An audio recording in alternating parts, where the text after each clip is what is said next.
It seems Washington, D.C. could learn a thing or two from the states.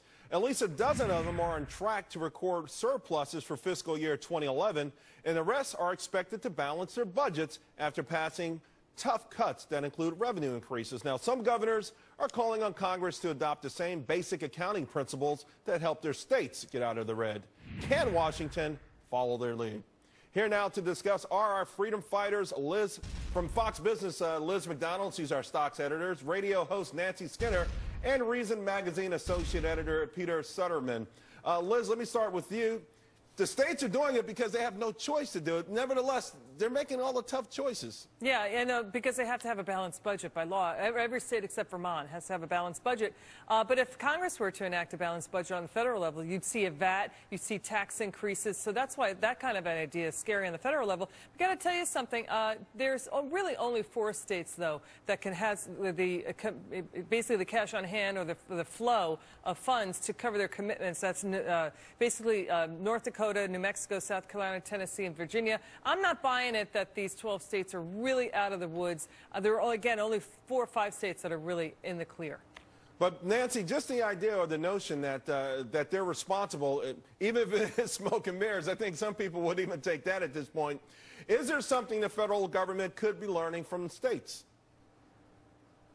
Well, first of all, that USA article on this says that the states that are getting into surplus have recovered because of stimulus dollars and some revenue increases in part. So that's the lesson, perhaps, that we all need to learn. And the fact that what are you talking about? That the federal wait a minute. That the federal taxpayer should be on the hook for the state's profligate and reckless spending even before health reform kicks in, which will put the states back on the heels. And the issue here is that the states have historically behaved like the tin can. Wait, hang on. The states have always behaved like the tin can on the Just Marry car when they try to get at federal money. And it's not right that the federal taxpayer has to pony up dough to fill their balance sheet holes that they created and blew out on their own.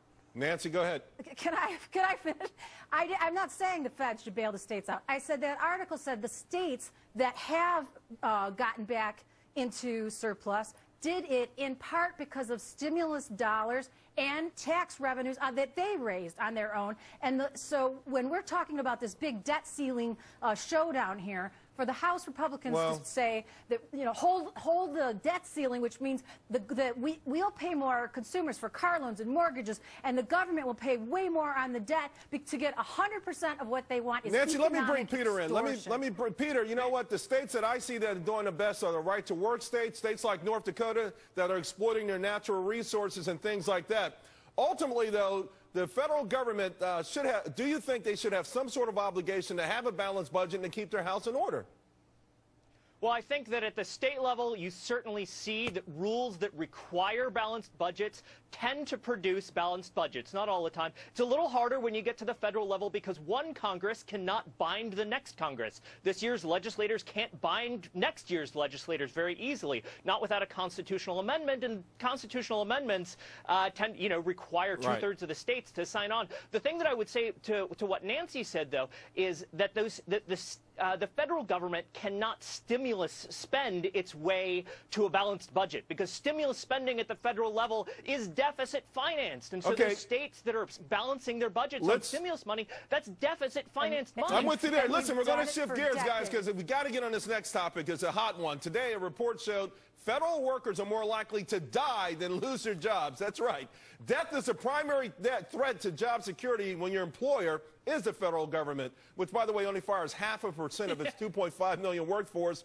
In perspective, private sector, well, they typically fire 3% a year. Liz, help me out on this one. Yeah, I'm going to amend Ben Franklin's famous phrase, nothing's certain in life except death and taxes and a government job. Even Ronald Reagan said that's the way to immortality in this country is a government job. But the issue here is that there is such rampant corruption at the federal worker level because, even Congress is moving to act to stop federal workers from suddenly retiring, lo and behold, with disability, where they get 3/4 of their existing pay ad infinitum until they drop dead in retirement. And by the way, you can shoot an arrow down any federal hallway and won't hit anybody. So where are all those workers? Here's the thing, Nancy. I mean, if you know you're never going to get fired, how great of a job are you going to do?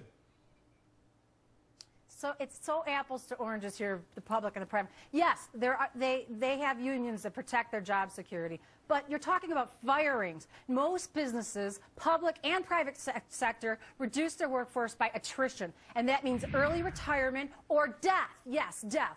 They'd prefer to do that. NASA has the lowest firings because they literally hire rocket scientists. Government needs good people at work too. And you know, the whole idea that we should be the whole idea we should be firing anyone right now with a 9.2% unemployment. Well, non-performers should be fired for the greater good of everyone. But Peter, what's your opinion on this? I mean, look, do we really believe that 99.5% of federal employees, of the millions of people that the federal government employs, that 99.5% of them are providing taxpayers a value for their money? Is that believable? Does anyone think that that's true? It just doesn't pass the smell test. I tell you what, it does have a smell to it, but you're right. It's not the smell test. Thank you guys very much. Liz, Nancy, Peter, that was spirited. I really loved it. And by the way, from New York, defending freedom on behalf of Judge Napolitano, I'm Charles Payne. Thank you very much. Good night. We'll see you tomorrow.